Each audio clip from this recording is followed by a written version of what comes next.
I love dinosaurs. Were dinosaurs warm-blooded or cold-blooded? The answer might surprise you. When we think of warm-blooded and cold-blooded, we tend to think of a dichotomy, a hard and fast one. At least that's what I did for the longest time. It kind of makes sense, right? It has to do with blood. Like you either have type A blood or you have type B blood. You're not going to have a mixture. But like with most things in science, the more you start to dig into it, the more that you see that the exception is the rule.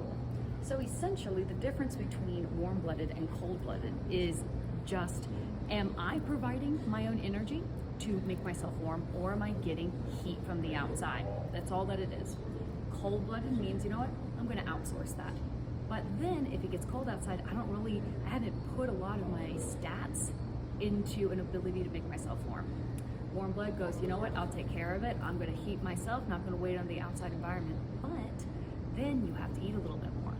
Here's the funny thing though, is that as you start getting larger, there's so much more mass compared to your outside. So you're gonna have less surface area for how small it is. That's why, you know, a large cup of coffee is gonna go cold much slower than a small cup of coffee. So really, when you start getting to these large sizes that these animals are at, they were much better at internally regulating their own temperature. So that's why it's like, you do see dinosaurs in the Arctic. There was a relative T-Rex that lived up in the Arctic, as crazy as that sounds. And yes, it did get cold up then. But you didn't see that many small dinosaurs because it was harder for them to regulate their own body temperature. So as you get larger, you start to approach something that looks like being warm-blooded, even if the way that you arrange your calories and your energy is technically cold-blooded. So that's why it's muddy, because really science is muddy, but that's kind of what makes it fun.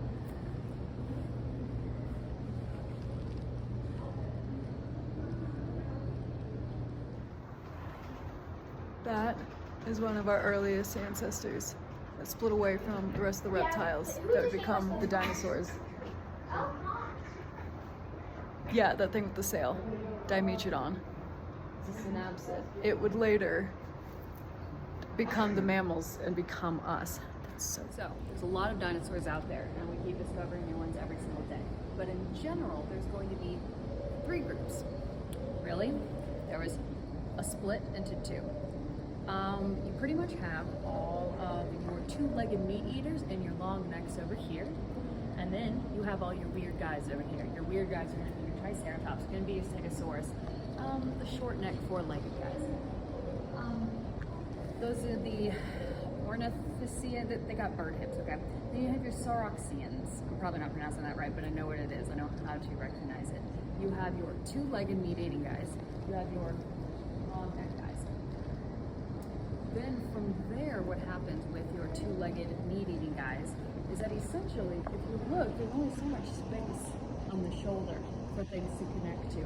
So let's say you want a really powerful bite. What you're gonna have to do is you're going to give up something. That's the way that it always works in evolution and in biology. And so the greater the bite force, then you see this pattern where the smaller the arms. You see this in famously T-Rex. You also see it in your Carnotaurus. They, of course, I believe were in the Jurassic, so a little bit before the Cretaceous. But got big bite, little arms. What's the opposite? If you want to have long arms, then you get a little bite. So we start seeing longer arms and little bite, longer arms and little bite, until those guys become birds. So that's kind of how the split happened. You have your reptiles split in 2. You got all your weird guys.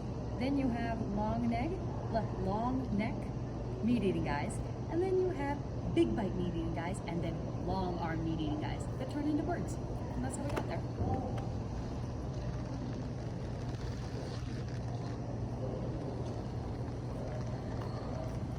A combination of chemicals could become DNA, it could become life, but right now we're in a completely different world where things are competing with it.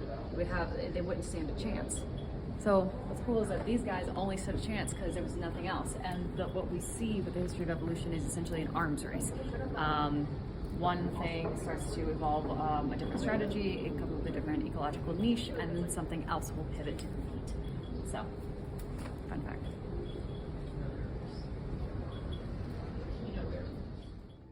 Give it up for the cameraman.